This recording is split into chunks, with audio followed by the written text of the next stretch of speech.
거기 1절 보시면요, 야훼여 주의 장막에 머무를 자 누구오며 주의 성산에 사는 자 누구오리까? 라고 하면서 예배자가 성소에 들어가기 전에 성소 앞에 서 있는 제사장이나 성전 문지기에게 하는 질문이에요. 내가 오늘 예배 들어가도 됩니까? 라고 하는 질문입니다. 그러면 2절부터 5절 상반절까지는 제사장이나 성전 문지기가 정직하게 행하며 공의를 실천하며 그의 마음의 진실을 말하며 쭉 이야기하면서 이렇게 행하는 사람이 성소에 들어올 수 있습니다. 그렇게 얘기해요. 그리고 나서 맨 마지막에 이런 일을 행하는 자는 영원히 흔들리지 아니하리이다 하면서 제사장이 혹은 성전 문지기가 결론적인 말을 해요. 그러면은 요 시편 15편은 성소 입구에서 대화하듯이 부르던 노래였습니다. 성소에 들어온 사람이, 여러 사람이 야훼여 주의 장막에 머무를 자 누구오며 주의 성산에 사는 자 누구오리까? 라고 이렇게 노래하듯이 물어보면 정직하게 행하며 공의를 행하며 실천하며 그의 마음의 진실을 말하며 이런 식으로 이렇게 돌아가면서 하는 노래였습니다. 역대하 23장 19절에 보니까는요, 성전 문에서 부적격자에 대한 출입 통제가 있었음을 알 수 있습니다. 역대하 23장 19절을 보시면 또 문지기를 야훼의 전 여러 문에 두어 무슨 일에든지 부정한 모든 자는 들어오지 못하게 하고, 야훼 전에 들어올 때요 아무나 들어오는 게 아니었어요. 거기에서 부정한 사람은 들어오지 못하도록 거기서 금지가 되었습니다.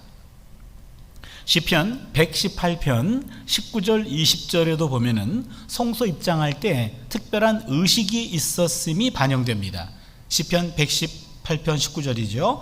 내게 의의 문들을 열지어다. 내가 그리로 들어가서 야훼께 감사하리로다. 이는 야훼의 문이라 의인들이 그리로 들어가리로다.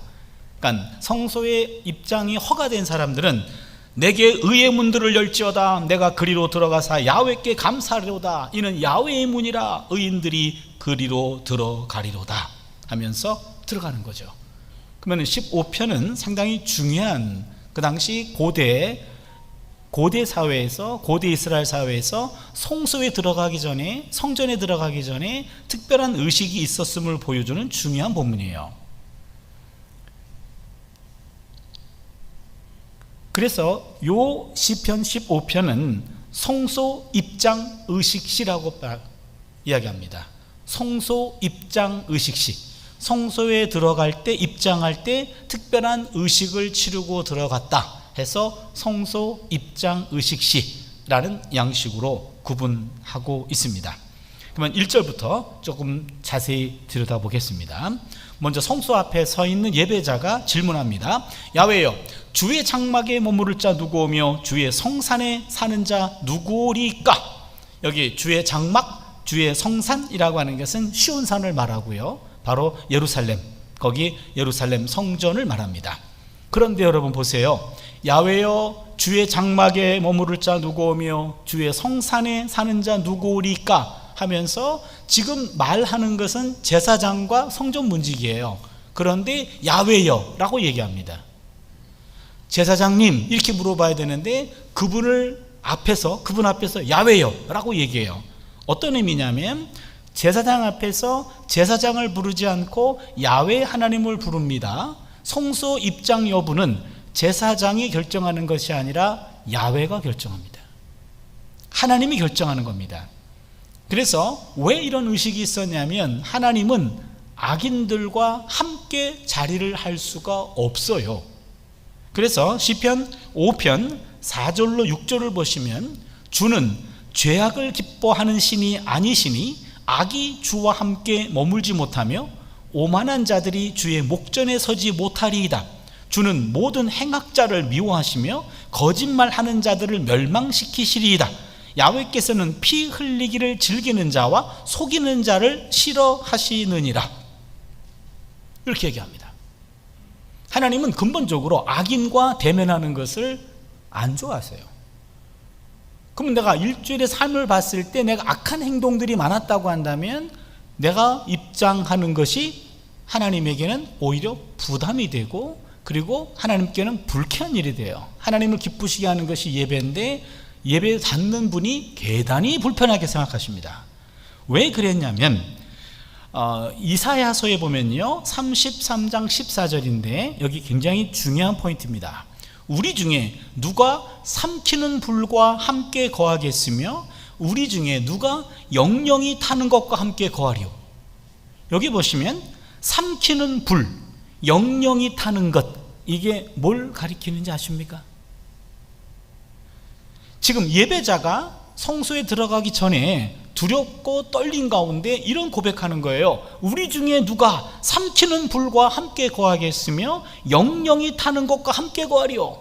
여기 보시면 삼키는 불, 영영이 타는 것, 이것은 하나님을 가리켜요. 그러니까 여러분, 예배의 자리가 이게 무서운 자리예요. 만약에 악한 행실로 내 삶이 채워졌다면 하나님께 예배하는 그 자리가 복된 자리가 아니라 삼키는 불과 영영이 타는 것에 의해서 내가 소멸당하는 자리예요. 그렇기 때문에 두렵고 떨리는 마음으로 이런 하나님 앞에 내가 들어가도 오늘 되는 겁니까? 라고 묻는 겁니다. 하나님의 성전은 오히려 돌이킬 수 없는 화를 당하는 장소가 될 수도 있기 때문에 성소에 들어가기 전에 이런 의식이 있었어요. 여러분, 지성소에는 대제사장이 1년에 한 번 들어가죠.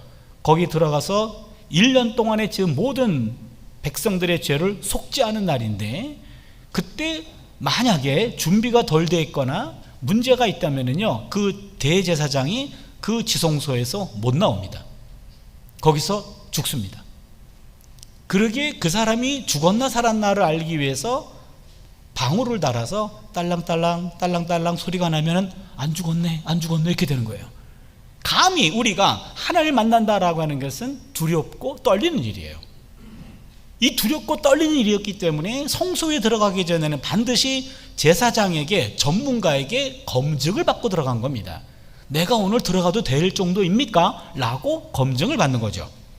주의 장막에 머무른다, 주의 성산에 살다 라고 하는 말은 하나님의 허락을 받은 예배자만 들어갈 수 있습니다.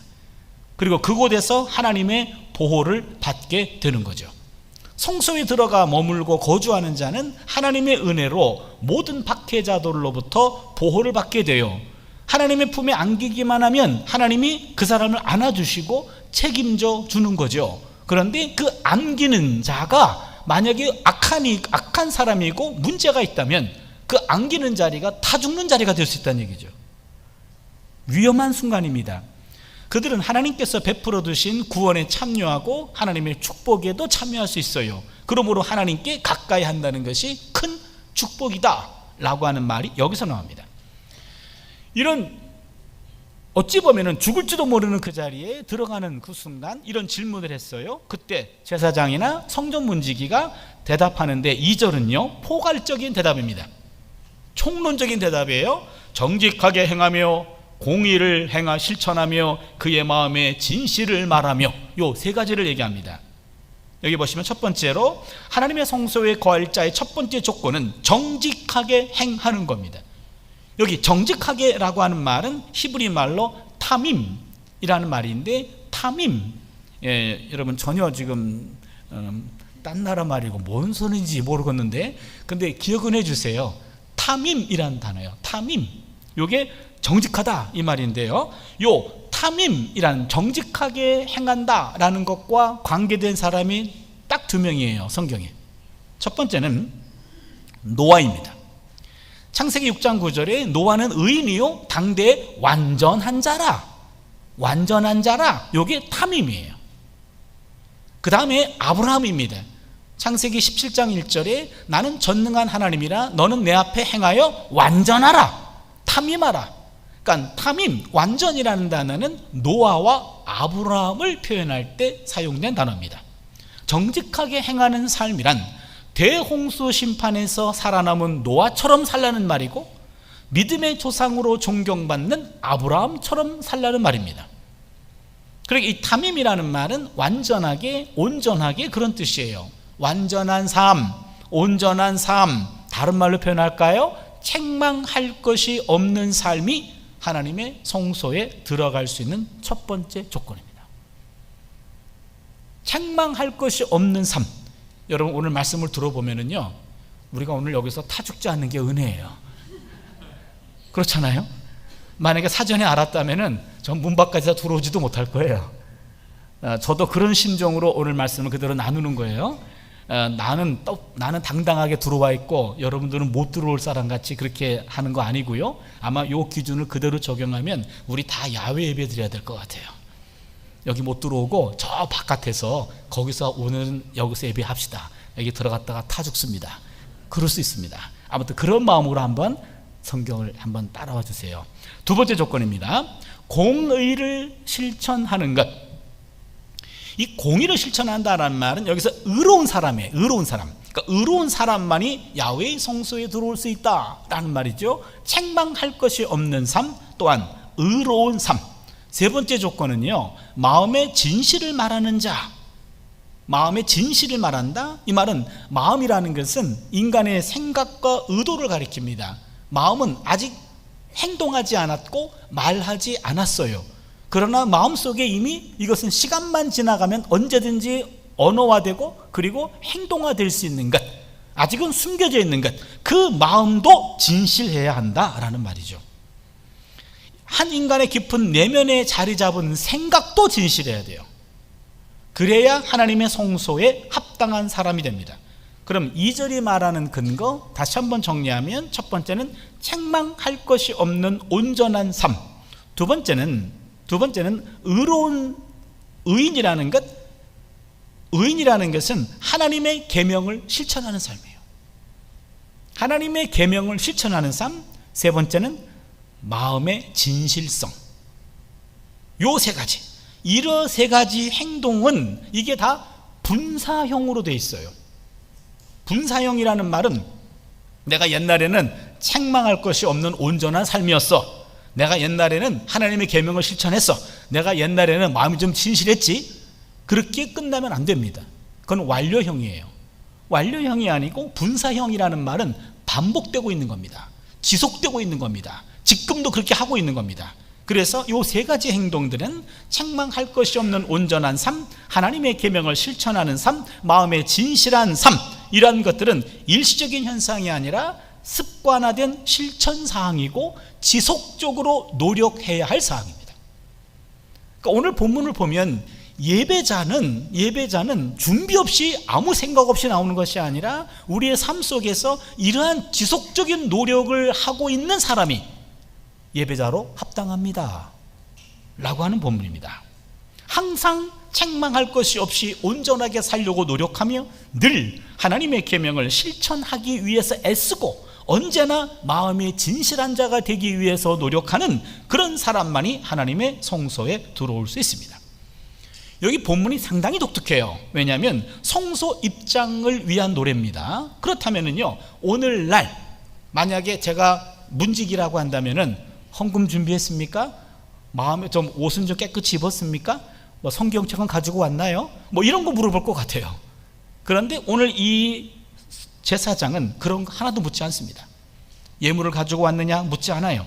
다만 그의 삶을 지적하고 있어요. 이게 포인트입니다. 구약성경 전반에 흐르는 하나의 중요한 사상이 또 나타나는데, 삶이 예배보다 더 중요하다는 거예요.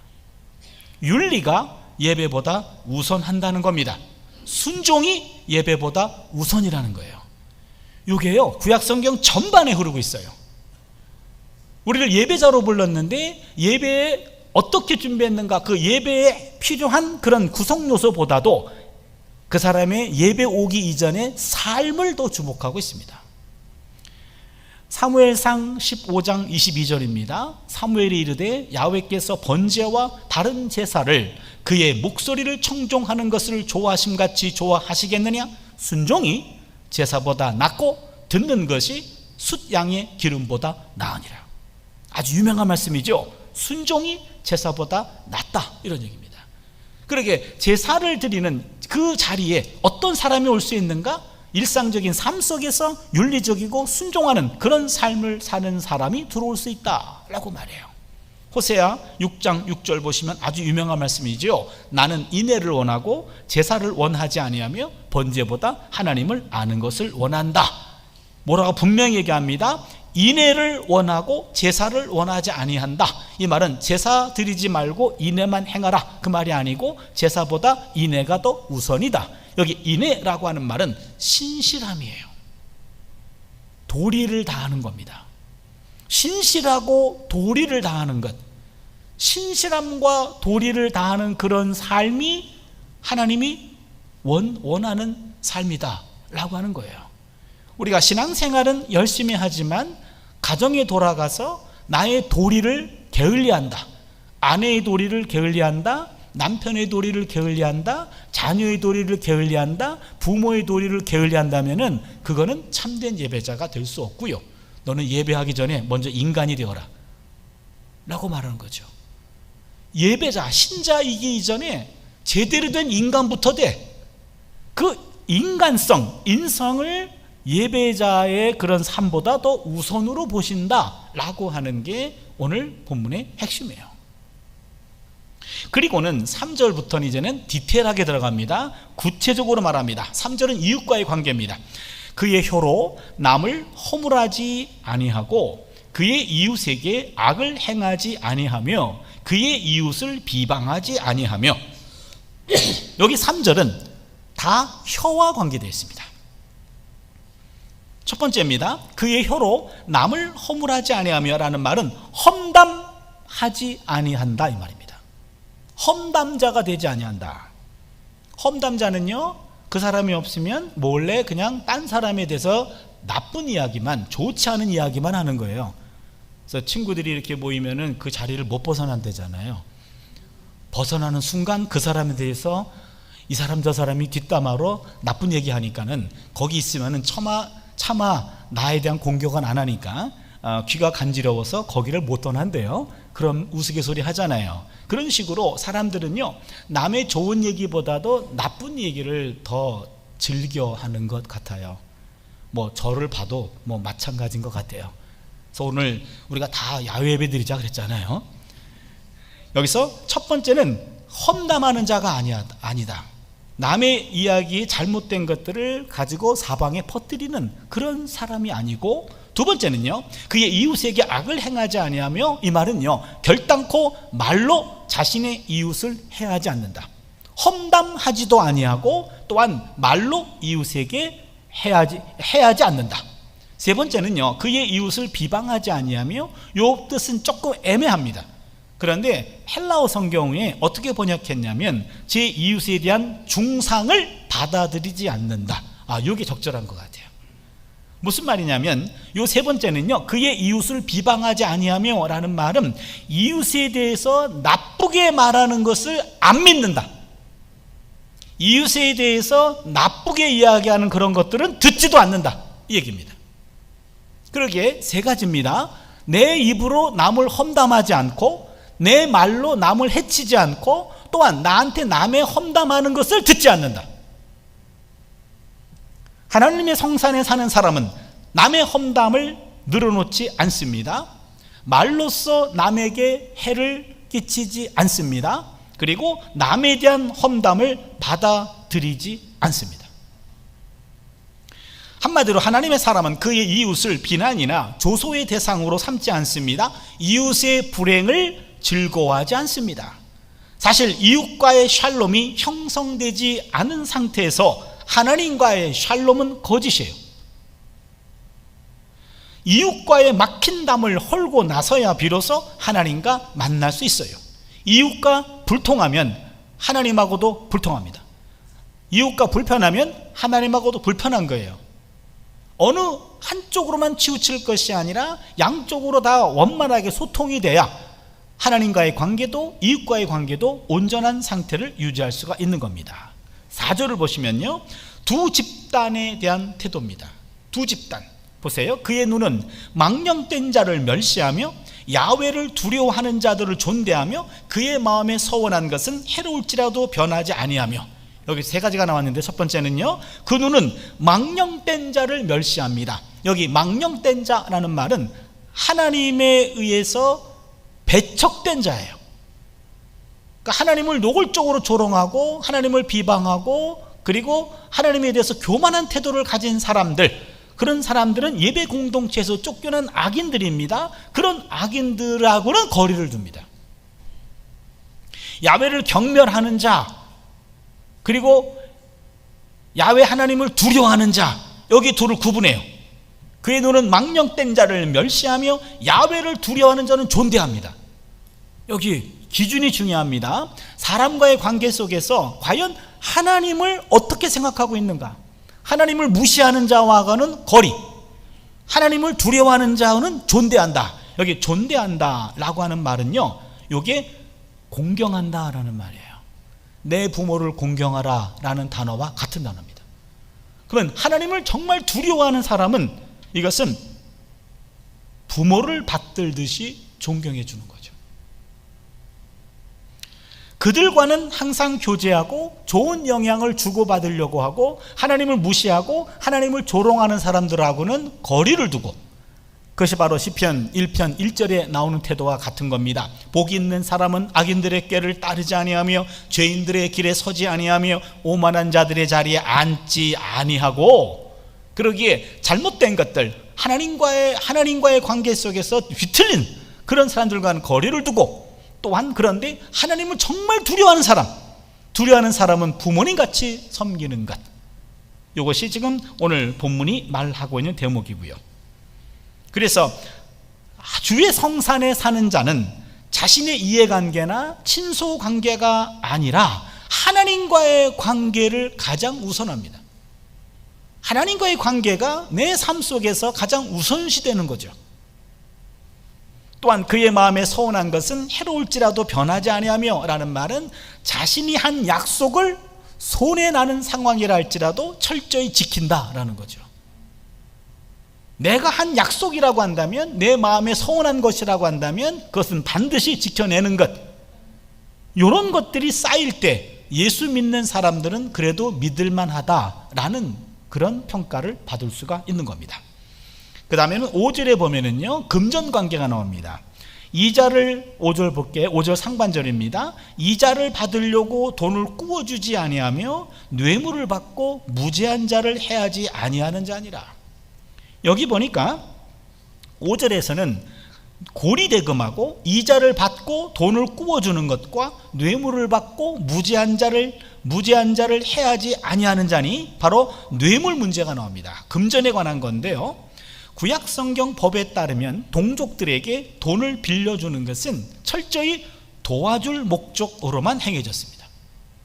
레위기 25장 36절 37절을 보겠습니다. 형제가 가난하게 되어 빈손으로 내 곁에 있거든 너는 그를 도와 거류민과 동거인처럼 너와 함께 생활하게 하되 너는 그에게 이자를 받지 말고 내 하나님을 경외하여 내 형제로 너와 함께 생활하게 할 것인즉 너는 그에게 이자를 위하여 돈을 꾸어주지 말고 이익을 위하여 내 양식을 꾸어주지 말라. 동족 간에는 금전거래는 어려움을 극복하기 위한 도움의 수단이지, 이것은 그것을 통해서 고리대금으로 내 재산을 증식하는 것으로 여기지 말라라는 겁니다. 그런데 성경에 보면 동족 히브리인들끼리는 이자 받는 것이 금지된 반면에 이방인에게는 허용됐어요. 신명기 23장 19절 20절인데요 네가 형제에게 꾸어주거든 이자를 받지 말지니 곧 돈의 이자, 식물의 이자, 이자를 낼 만한 모든 것의 이자를 받지 말 것이라. 타국인에게, 여기 이방인입니다. 타국인에게 네가 꾸어주면 이자를 받아도 되거니와 내 형제에게 꾸어주거든 이자를 받지 말라. 그리하면 내 하나님 야훼께서 네가 들어가서 차지할 땅에서 내 손으로 하는 범사에 복을 내리시리라. 보시면 동족과 이방인을 구분했어요. 동족은 공동체적 관계를 맺고 있는 거고 이방인은 상업적 관계를 맺고 있어요. 동족끼리는 구호 차원으로 돈을 빌려주는 거고, 이방인일 경우에는 상업적 관계로 어느 정도 이자를 받는 상업적 거래가 허용되었다라는 겁니다. 그럼 왜 성경에서 이런 고리대금에 대해 관심이 많았을까요? 고대 바벨론에서는요, 이자가 33.3%였어요. 아시리아에서는요, 이자율이 50%에 육박했습니다. 이게 조폭 같아요, 이 당시에는요. 이게 돈을 꾸는 순간 그 사람은 이제는 완전히 인생 망가지는 거예요. 근데 돈을 꾸지 않으면 살 수가 없어. 꿀 수밖에 없어. 꾸는 순간 이자가 감당이 안 돼. 결국에 몸을 팔게 됐거든요. 그래서 이러한 것들을 동족끼리는 행해서는 안 된다라고 하면서 금한 겁니다.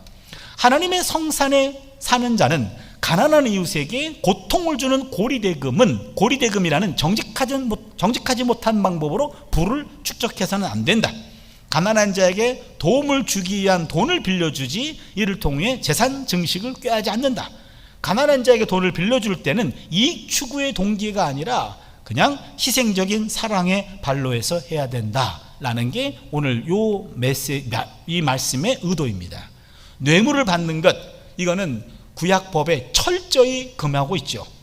출애굽기 23장 8절을 보시면 너는 뇌물을 받지 말라. 뇌물은 밝은 자의 눈을 어둡게 하고 의로운 자의 말을 굽게 하느니라. 이건 우리가 상식적인 거기 때문에 더 깊이 안 들어가도 될 것 같습니다. 돈이라는 물씬 앞에 비굴하게 무릎 꿇지 않는 자만이 하나님의 성소에 들어갈 수 있는 자격이 있습니다. 성산에 거하시는 야훼 하나님은 공의의 하나님이십니다. 자신을 예배하는 자들의 일상 경제 생활에서도 공의가 살아 숨쉬기를 원하십니다.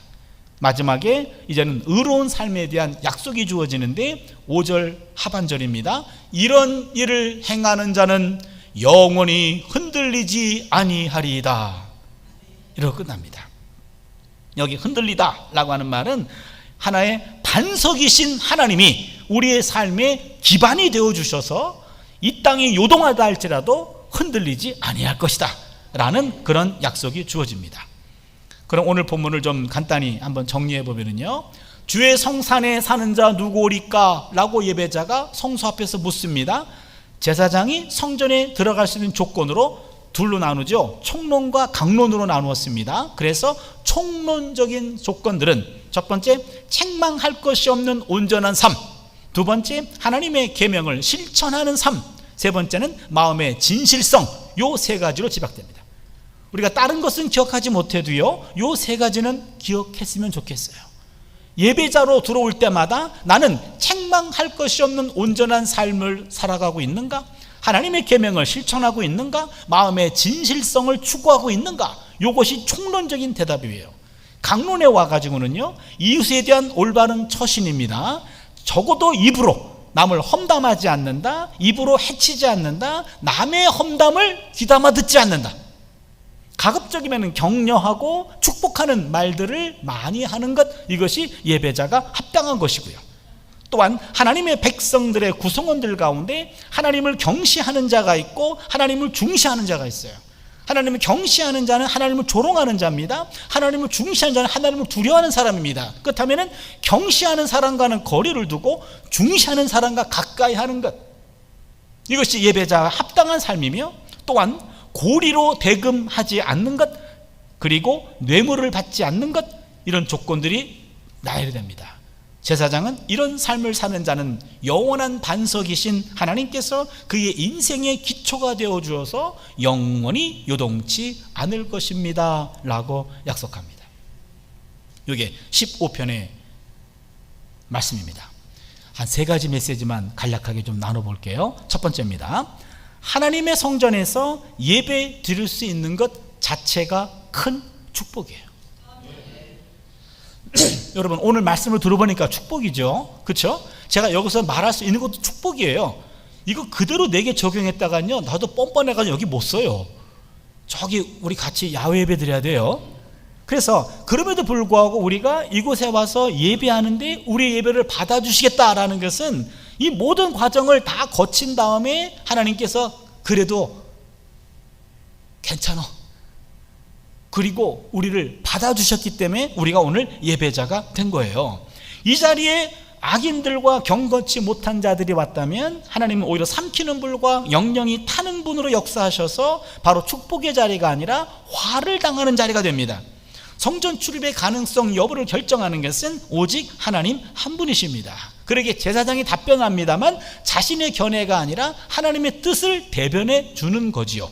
그래서 감히 하나님의 성전에서 예배 드릴 수 있다는 것, 이것은 하나님의 자격심사를 통과했다는 것을 암시해주고 있는 겁니다. 따라서 성전에서 예배할 수 있다는 것, 그것 하나만으로도 이미 하나님의 큰 복을 받고 있는 겁니다.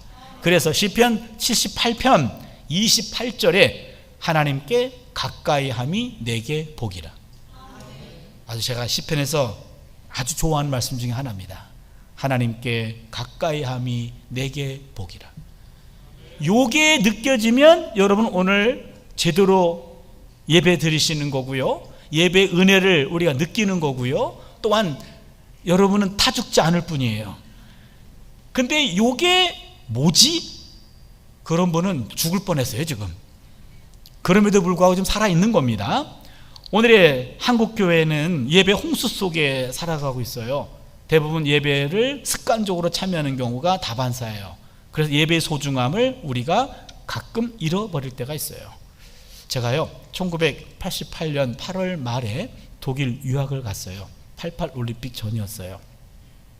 독일에 유학을 갔는데 하필이면 토요일 날 도착했어요. 그 다음 날 주일인데요, 갈 데가 없어가지고 한 유학생이 방 3칸짜리 방을 살고 있는데 거기서 방 한 칸, 그 방 한 칸을 우리가 일세를 냈어요. 일세, 하루에 10막씩 내는 걸로. 그 당시 3,000원인가 그랬어요. 하루에 3,000원씩 내고 거기를 우리가 한 몇 달을 살았어요. 그래서 방 한 칸만 쓰는 거야. 방 한 칸하고 부엌만, 화장실만 쓰는 거예요. 그래서 방 안에서 이렇게 라면도 끓여 먹고 뭐 이런 식으로 뻗어가지고 그런 삶을 살았어요. 결혼하자마자 신혼여행 간단히 갔다 오고 거기 간 거예요. 뻗어가지고 밥 해 먹을 그때였어요. 근데 주일날 됐으니까 이제는 교회를 가야 되기 때문에 뭐 아는 사람도 없으니까 가까운 독일 교회를 갔어요. 독일 교회 가서 예배를 드리는데 뭔 소리인지 하나도 못 알아듣겠어요. 뭐 성경도 잘 못 알아보겠고, 그 다음에 악보도 찬송가를 폈더니요, 우리나라는 이렇게 점 있고 콩나물 일대가리가 있잖아요. 이런 식으로요. 거기는 하얀 벽돌 까만 벽돌이에요. 여러분 그런 악보 보셨나요? 이렇게 직사각형으로 빨간 검은색이 있고 흰색이 있어요. 이런 벽돌만 쌓여있어요. 이렇게. 그러니 노래도 못 불러. 안 들려 말씀은. 남들이 기도하는 거 전체가 다 알아들을 수 없는 방언이에요. 우리가 할 수 있는 건 헌금하는 거. 헌금은 바구니가 왔다 갔다 하더라고요. 남들은 얼마나 왔더니 동전하더라고요. 그 액수에 맞춰가지고 헌금하고, 그리고 다 끝나고 왔어요. 분명히 예배는 드렸는데 이게 예배인지 뭔지, 하나님께 독일 교회에 와서 독일말로 예배하니까 하나님께 기도하려면 독일말로 해야지 되는 건 줄 알았어요. 우린 독일말을 서툴렀기 때문에 기도도 못했어. 한 주간이 지났어요. 그 다음 주간 또 그 교회 갔어요. 동일한 일이 반복됐어요. 헌금만 하고 온 거예요. 이게 독일에 왔으면 하나님께 예배를 드리고 통성명을 해야 되는데 아직 예배를 정식으로 못 드렸어요. 그리고 3주째 또 갔어. 근데 또 똑같아. 들리지도 않고 말할 것도 없고 기도도 못했어요. 너무 답답해가지고 3주째는요 이제 우리 일수방으로 와가지고 제 아내랑 저랑 둘이 아무 약속도 안 했는데 서로 한국말 찬송가를 폈어요. 그리고 한국말 성경을 폈어요. 그리고 제가 당신이 좀 예배 좀 인도해라 그러는 거예요. 그래서 내가 사회 보고 찬송합시다. 그리고 찬송가를 부르는 순간 울컥했어요. 독일에 와서 첫 예배예요. 울컥했어요. 둘이 울컥했어요. 그리고 이제는 당신이 대표기도 하시라고, 대표기도 하고 내가 설교하고 둘이 헌금하고 끝나고 헌금은 안 와갖고 뭐 이랬어요. 그런데 그 독일에서 3주 만에 첫 예배가 감동이었어요. 우리말로 기도하면서 그 감동을 잊을 수가 없어요. 그리고 4주째 독일교회 가가지고 기도했어요. 한국말로. 뭐 지들이 알아듣겠어? 우린 이미 하나님하고 통했기 때문에 주석에 앉아가지고 한국말로 기도했어요. 독일말로 아무것도 안 들려. 그렇지만 그 독일에서의 신혼초의 첫 예배가 지금도 감동으로 남아있어요. 이 예배가 얼마나 귀한 건지 그때 알았어요. 저는 모태신앙인이기 때문에 한 번도 교회를 떠나본 적이 없었거든요. 근데 그렇게 3주 동안 예배를 제대로 못 드려봐가지고 돌아가시는 줄 알았어요. 여러분, 그 예배 하나하나가 얼마나 소중한지. 그리고 어차피 우리는 예배 합당한 사람이 아니에요. 부족한 사람이에요. 그럼에도 불구하고 문을 활짝 열어놓고 다 와! 그런 거 아니에요. 그 바람에 들어온 거 아니에요. 구약시대면 못 들어온다니까요. 우리는 신약시대에 왔기 때문에 이 은혜의 자리로 하나님 우리를 불러주신 줄로 믿습니다. 예배 드리는 것 자체가 은혜라. 두 번째는요, 윤리적인 삶이 없는 예배는 하나님과 무관해요. 삶이 따르지 않는 예배는 하나님과 상관이 없다는 얘기입니다. 오늘 2절에 와가지고요, 책망할 것이 없는 온전한 삶, 두 번째 하나님의 계명을 실천하는 삶, 세 번째 마음에 진실한 자가 하나님의 성전에 와서 예배할 수 있어요. 예배 규정대로 찬송가를 가지고 왔느냐, 무슨 뭐 옷을 깨끗이 하고 왔느냐, 머리 감고 왔냐, 뭐 화장했냐, 이딴 거 아니에요. 물론 그렇다고 그딴 거 하지 않고 오라는 얘기는 아니에요. 그것보다 더 중요한 것은 예배 규정이 아니라 예배 이전의 삶이 윤리적이었냐, 예배보다 삶이 더 우선이라는 겁니다. 하나님은 예배 자리에만 계시는 것이 아니죠. 하나님의 백성들의 일상적인 삶의 한 복판에도 하나님 현존하십니다. 하나님은 예배자의 예배 때의 모습만 보시는 것이 아니라 일상의 모습도 관찰하고 계셔요. 예배 드릴 때 누구나 경건한 모습으로 자신을 포장할 수 있어요. 그러나 하나님은 예배 이전의 모습을 더 주목하십니다. 그때 모습이 더 진솔한 모습이기 때문에 그래요. 예배 이전의 삶이 예배에 합당한 윤리적인 삶이 아니면 그 사람은 하나님께 예배할 자격이 없습니다. 그런 사람의 예배는 하나님이 받을 수 없습니다.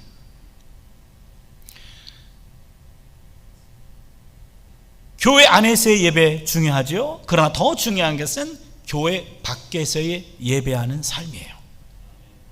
그래서 우리가 주일 성수하고 11조 예물을 하는 거, 이것보다 더 중요한 것은 주일 성수보다도 매일 성수가 더 중요해요. 11조 예물을 드리는 것보다도 정직하게 돈을 벌고 돈을 사용하는 게 더 중요해요. 성도들은 주일용 크리스찬이 아니라 매일매일 크리스찬으로 살아가는 게 더 중요해요. 주일의 하나님이 아니라 월요일의 하나님도 우리가 제대로 만날 수 있어야 돼요. 일상도 예배의 연장이라고 그러잖아요. 사실은요, 우리의 신앙이 발휘될 수 있는 빛이 나는 장소는요, 교회가 아니라 세상 한복판이에요. 우리 신앙의 빛을 내는 것은 가정이고요, 직장이고요, 학교고요, 친구들과 만날 때예요. 친구들과 만나는 그 자리에 굳이 안 믿는 친구들과 만날 때 식사기도 이렇게 경건하게 하는 것도 중요하지만, 그것 못한다 할지라도 그들과의 대화 속에서, 태도 속에서 내가 조금은 다른, 조금은 희생하는, 조금은 인성이 괜찮은 그런 사람으로 사는 것, 그것이 예배자의 모습입니다. 오늘 우리가 이 엄청난 예배의 은혜를 받았다면 그 모습을 닮아가야 되지 않을까요? 그렇다면 오늘의 모습이 월요일에도 시작되고 화요일도 시작되고 수요일도 시작되고 하면서 우리의 모습이 교회 안에서 권사님이라고 하면은 내 며느리한테도 권사 모습이 보여야 돼요. 왜 우리 시어머니는 교회만 가면 권사인데 집에 오면 왜 시어머니지? 이러면 안 돼요. 권사 시어머니예요. 그 권사라는 것, 집사라는 것, 교회에서의 그 직분이라는 것, 그 직분이 평생 우리의 올무가 되는 건데요, 그게 우리를 만들어주는 거예요. 그게 우리를 지켜주는 거예요. 저도 학교에서요, 동료 교수님들이 교수님 그러면요 그냥 마음이 편해요. 지도 교수, 나도 교수, 똑같이 지내면 돼요. 근데 갑자기 그분이 목사님 그래요. 그러면 제가 집사님 갑자기 왜 그러세요? 그래요. 목사라고 부르는 순간 다시 목사의 옷을 입어요. 그럼 말도 좀 조심해야 되고, 혹시 어려움 없으십니까? 이렇게 되죠. 이 자리에서 우리가 예배자로 초청받았다면 여러분, 예배자의 삶을 살아낼 수 있기를 바랍니다. 마지막 세 번째는요, 이웃과의 샬롬 없이는 하나님과의 샬롬은 없습니다. 하나님의 성산에 사는 자들의 조건이 3절에 보면은요, 이웃과의 관계에서도 거론되잖아요. 이웃과의 관계 속에서 험담하지 않는다, 또한 말로 남을 해치지 않는다, 또한 남에 대한 험담을 받아들이지 않는다. 이웃과의 관계예요. 이웃과의 관계가 소통이 안 되면 하나님과 관계도 소통이 안 되는 겁니다. 그러게 우리는 우리의 신앙이 하나님과 통하냐, 이거는 이웃과 통하고 있느냐, 이걸로 검증되는 거예요. 어떤 분들은요, 교회 안에서는 신실한 크리스찬이야, 근데 세상에 오면 말이 안 통해. 이런 사람들이 있어요. 하나님하고만 친해, 인간끼리는 안 친해. 경건하게 보이는 거 아니에요. 그거는 광신이에요. 그런 분들이 더 문제가 많아요. 하나님하고는 4시간 5시간 기도한대요. 근데 사람들하고는 대화를 못해. 그런 분들은 더 위험해요. 목사님 기도도 안 받아. 왜? 자기가 더 하나님과 더 가깝거든요. 나는 하나님과 4시간 5시간 대화하는 사람입니다. 저는 직통 계시를 받습니다. 그 사람은 직통으로 가는 순간이 있어요. 여러분, 균형 잡힌 신앙이 필요해요. 하나님과 4시간 하는 거 좋아요. 그럼 이웃과도 4시간 소통하며 이야기를 들어줄 수 있고, 그리고 남을 섬길 수 있는 그런 자세도 우리에게 필요합니다. 말씀을 좀 정리할게요. 이웃을 잃으면 하나님과의 관계도 소원해집니다. 하나님이 원하시는 것은 나 개인만의 구원이 아니라 개인과 이웃 모두를 포함한 구원입니다. 이웃과의 샬롬 없이 하나님과의 샬롬도 없습니다. 그리고 오늘 15편, 저는 이 본문을 볼 때마다 참으로 저 스스로도 부끄럽고, 난 참된 예배자인가? 라고 질문하게 돼요. 그러나 그런 질문이 살아있고 내가 스스로 부끄럽게 느끼는 순간, 저는 부끄럽지만 하나님이 받아주시는 예배자예요. 아무 생각 없이 나만큼 살라 그래, 그런 사람은요 다 죽어야 돼. 사실은 그런 겸손한 마음으로, 두려운 마음으로 여러분 예배의 자리를 지켜주시기 바랍니다. 그리고 이 자리가 어떤 자리인지 오늘 본문을 통해 우리가 깨달았어요. 감히 올 수 없는 자리야.